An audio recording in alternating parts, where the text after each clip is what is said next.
What's up, Facebook Nation? Brendan here at Emerge. Today I am going to show you some correct. You got to have proper mobility for all your joints to be able to function well. And there's a lot of different stretches I could teach you, but what I'm going to teach you today are the stretches that I usually will always teach my clients when I'm trying to improve their posture. So we're going to start, this is only going to be about 20 minutes. We're going to go through 4 neck stretches.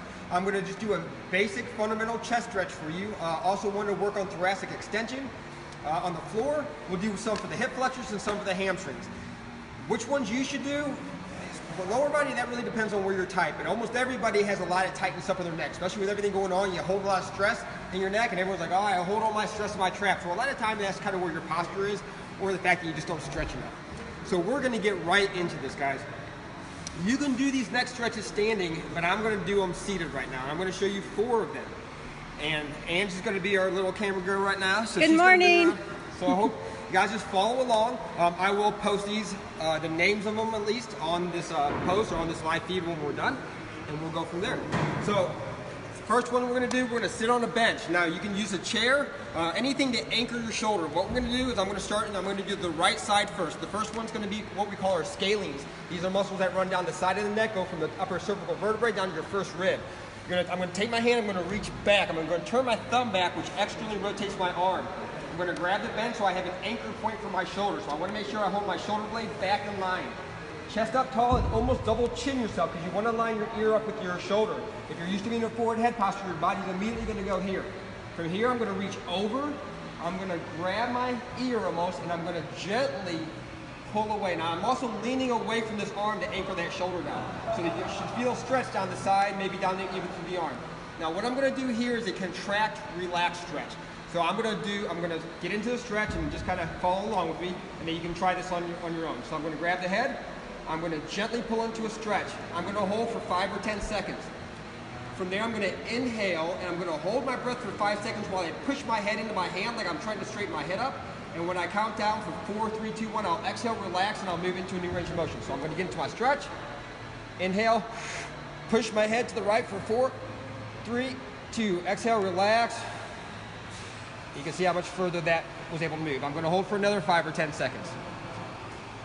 And I'm going to slowly release. Now we're going to go into our upper trap. So all this is the same anchor point. I'm not going to change this anchor point. I'm going to sit up tall. I could switch sides right now, but I'm just going to stay on the same side. I'm going to reach over, going to grab the head, but I'm going to turn my chin to the same shoulder. That you should feel the stretch come up into the back of the neck a little bit. That's your upper trap. Same thing. Hold for 5 or 10. Inhale. Push my head to the right for 4, 3, 2. Exhale, relax. Give about a half a second. Nervous system, let's go. New range of motion. Again, never crank on your neck. And then whenever you're done, slowly come back to center. You never want to come back to center really fast. I'm going to go on the next one. This is my levator scapula. Muscle goes from the top upper cervical vertebrae to the shoulder blade. This is where everyone gets all those knots right here in the shoulder blade. Right at the top, this is the levator scapula. So we're going to same anchor point. Chin, you're going to turn your head to the opposite shoulder. Reach over, grab the back of your head, and pull that down towards your chest. Hold for 5 or 10. Inhale, push my head up into my hand for 4, 3, 2. Exhale, relax. And again, you can see how much more my head moved after that. Hold for another 5 or 10, and then slowly release back up. All right, so we're going to do the other side. So I'm just going to go straight through this. I want you to kind of follow along and just pay attention to some of the details. Good? All right. I'm just going to go through this. We're going to reach back, external rotation, chest up, line my ear up, scalenes first. Inhale, push my head to the left for 4, 3, 2, exhale, let it relax. Gently pull, gently pull. From there, I'm going to come back up, relax for 5 or 10, reset, chest up. Going to lean away. Again, leaning away slightly depresses that shoulder. Line up, turn my chin to the same shoulder. This is the upper trap. Hold for 5 or 10. Inhale, push my head to the left for 5, 4, 3, and exhale. Let it move to a new range of motion. Slowly release. Kind of let it relax for a second. Now sometimes it's good if you can go like one stretch, then the other stretch from side to side if you want, but I just figure I do all 4 on the first side so you can see how I set this up. Levator scapula now. So set up tall, chin to the opposite shoulder, reach over, grab the back of your head, pull down, gently pull down. Now you can either pull down towards the chest or turn your chin more to the opposite shoulder to increase the stretch. Holding for 5 or 10 before I do the contract. Inhale, push my head back. Now you're not pushing very hard, just enough to feel the muscles contract. 3, 2, exhale, relax, give a half a second before you move to a new range of motion.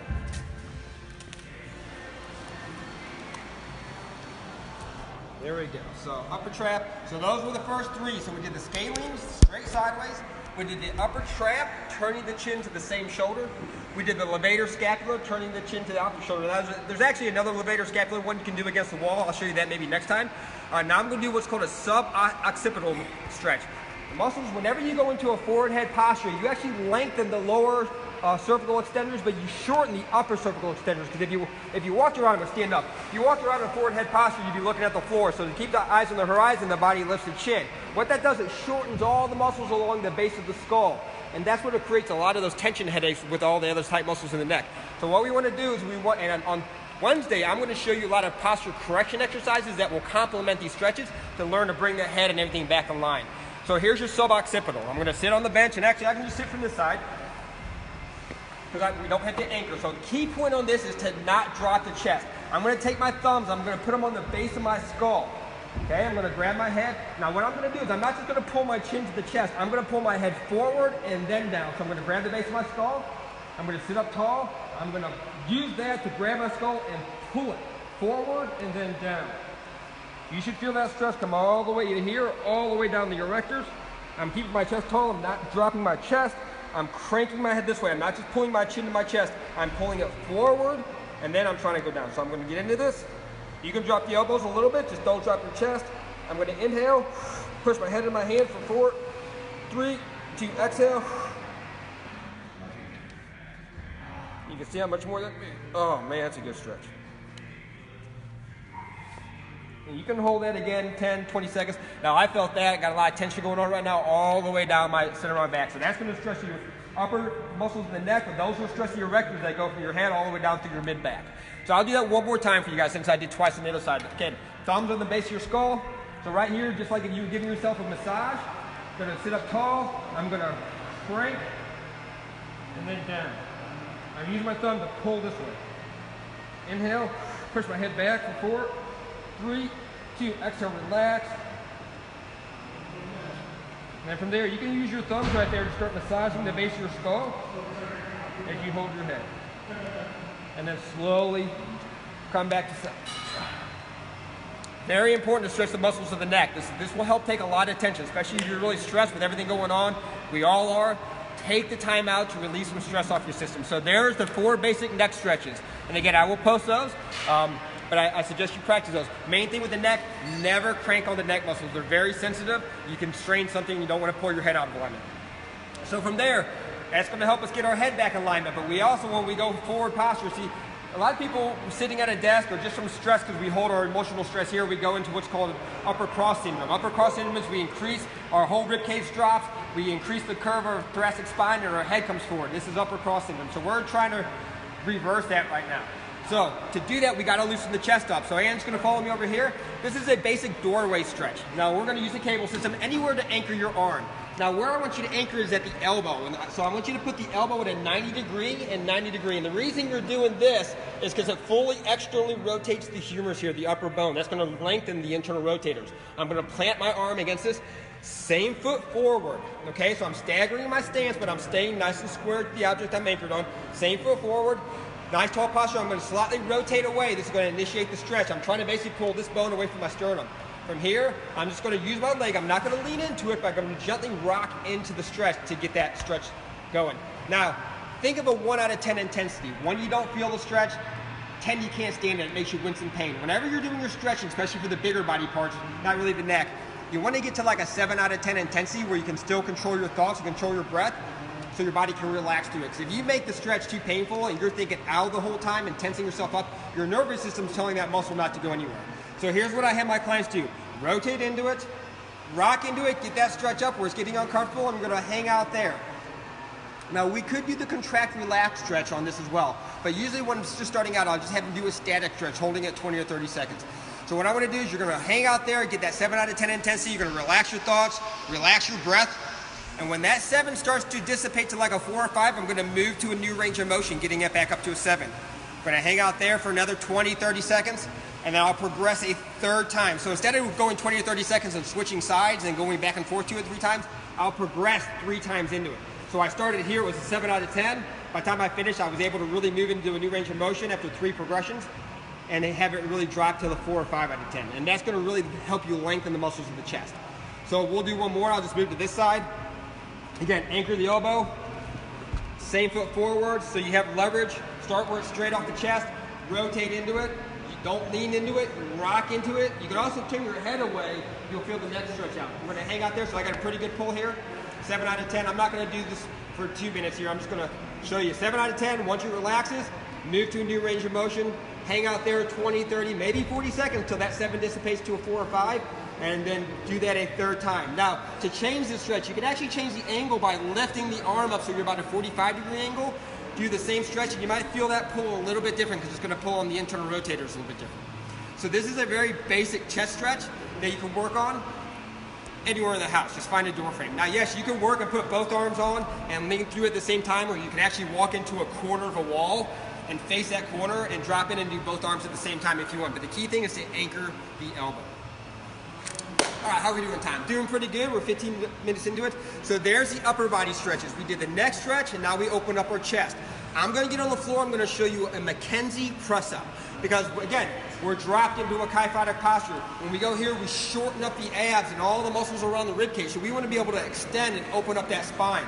So I'm going to get on the floor. I'm going to go face down. I want my hands slightly in front of my shoulders here.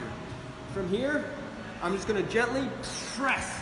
I'm going to lift my chin. I'm going to press as far as I comfortably can, keeping my pelvis on the floor. So I'm not pushing my whole body in the air. I'm extending as far as I can. If you can lock the elbows, do so, but just only as far as you comfortably can without loading the lower back. And then I'm going to exhale back down.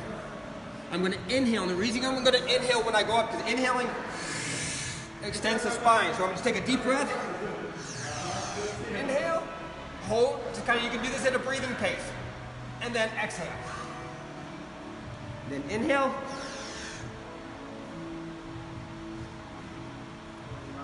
And then exhale. Now, you can do that up to 10 times in the breathing pace, or you can just get up here and just hold for a good 20 or 30 seconds. And then relax for 10 or 20 and repeat that 2 or 3 times. But again, hands are in front of the shoulders. Inhale as you go up. As far as you can, keep the pelvis on the ground.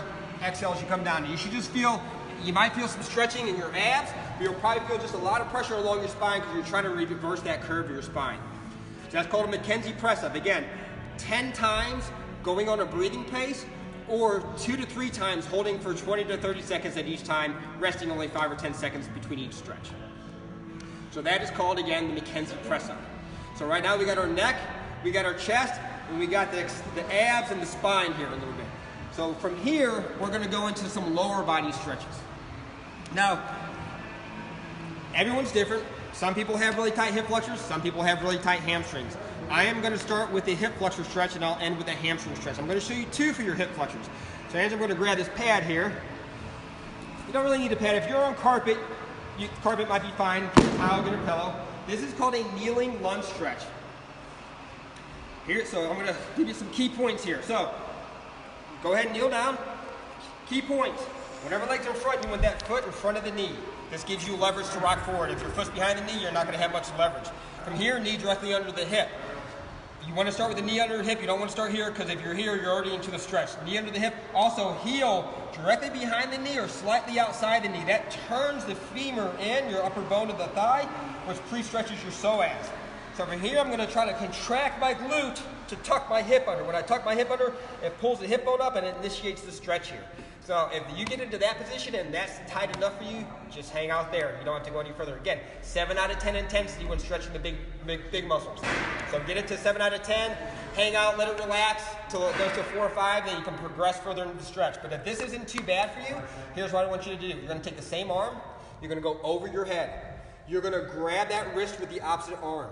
From here, I'm going to rotate towards that front leg, not turning the hip out, keeping it neutral, so I'm rotating my body to increase the stretch.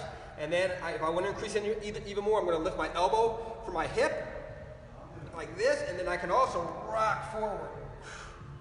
And you should feel that all the way down.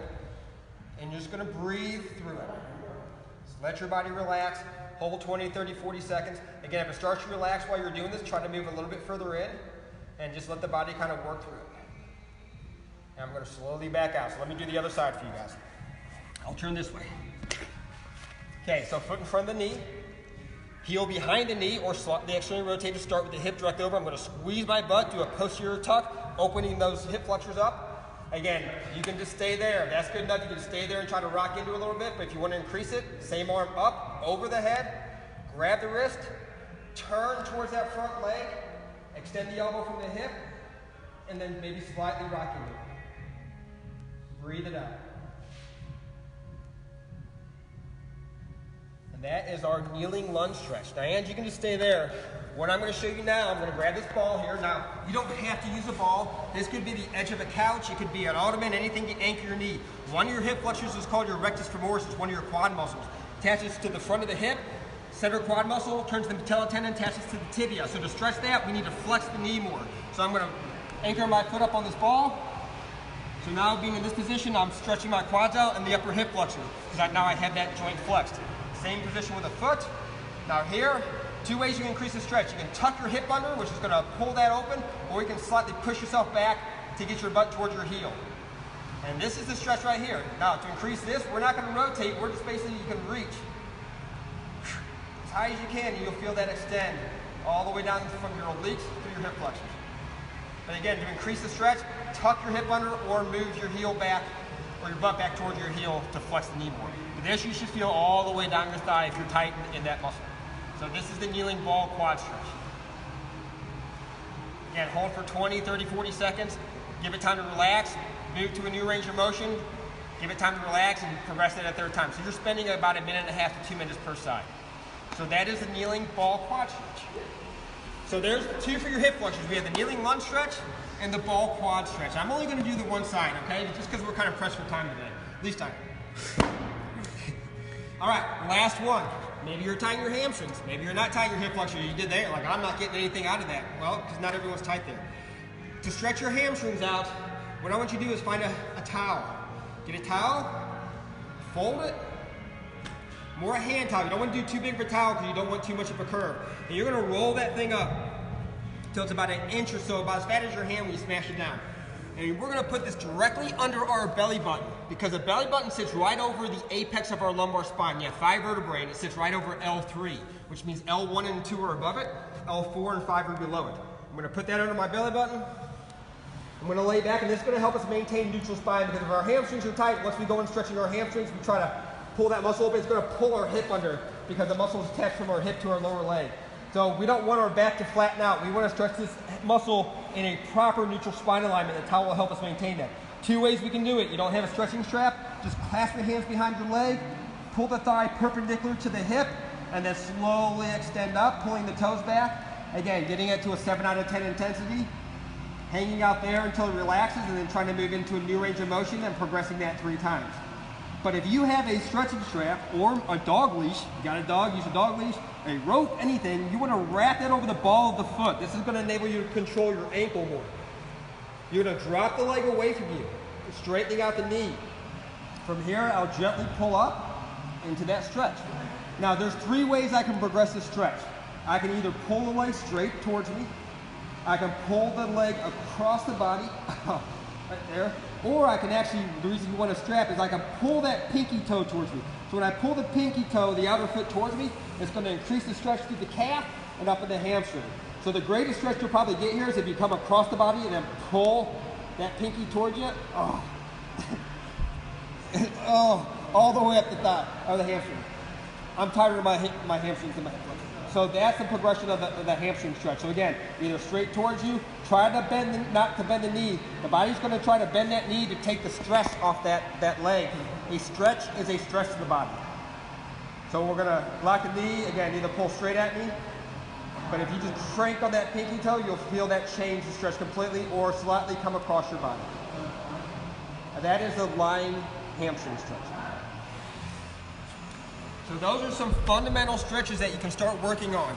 I highly recommend you start practicing the neck stretches and then work on stretching your chest. It seems like a very fundamental stretch, but most people don't take the time to do that. Another thing you have to remember with stretching, just like exercise, you can't exercise once a week or every now and then and think you're going to get some results out of it. Stretching is a stress, just like exercise. You apply resistance to your body. What does it do? It improves the muscle tone and condition of the strength to handle that load better next time. Well, when you go into a stretch and you stretch a muscle out, you're forcing that stretch. That is a stress to the body. Well, if you do it on a consistent basis, your body starts to create longer muscle fibers to handle that stress or range of motion of the joint until eventually you improve or you lengthen the muscle to its normal extensibility. So guys, I hope you enjoy that. I hope you practice those. Some good fundamental stretches for you. Again, there's so many different stretches you can do, but those are the main ones for the neck and the chest, the hip flexors and quads, and hamstrings that I have my clients work on. Now with this, on Wednesday at 10:30 I think I am going to do a corrective program that I teach all my clients. When I want to improve posture and the strength of their back and their hips, that's what that's going to be based around, and that will complement everything that I taught you today. So you guys, if you have any questions, please don't hesitate to ask, and I hope that gives you a lot of information to start working on to help take stress off your body and improve your flexibility.